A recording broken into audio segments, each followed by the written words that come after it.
নমস্কার। সবসময় নিজেকে ভালো রাখতে হবে, ভালো কাজ করতে হবে, ভালো কিছুর মধ্যে এনগেজ রাখতে হবে। তার কারণ আমরা ভাবি কি আমরা যদি কোনো টুকটাক ভুল করে ফেলি বা ছোটোখাটো পাপ করে ফেলি, তাহলে তো আমরা গঙ্গা স্নান করবো, গঙ্গা স্নান করলে আমাদের সেই পাপটা থেকে মুক্তি পেয়ে যাবো আমরা।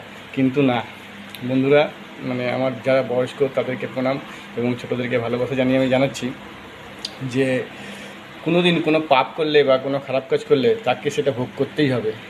তার একটা জ্বলন্ত উদাহরণ হচ্ছে কি ভীষ্ম। আমরা দেখেছি মহাভারতে ভীষ্ম, সে হচ্ছে গঙ্গাপুত্র ভীষ্ম। ও নিজে পাপ করেছিল বলে ওকে সেই পাপের প্রায়শ্চিত্তকে করতে হয়েছিল বা পাপের ফল ভোগ করতে হয়েছিল। সুতরাং আমরা যদি কোনো পাপ করি তাহলে আমাদেরকে সেই পাপের ফল আমাদেরকে ভোগ করতে হবে। আমরা গঙ্গা স্নান করে সেই পাপের থেকে মুক্তি পেতে পারি না। তাই আমাদেরকে ভালোভাবে চলতে হবে, ভালোভাবে আমাদেরকে যাতে কোনো পাপ না কাজ না হয় আমাদের মধ্যে দিয়ে, সেটা আমাদেরকে দেখতে হবে। তাহলেই আমাদের জীবনে আনন্দই আনন্দ। নমস্কার, হরে কৃষ্ণ।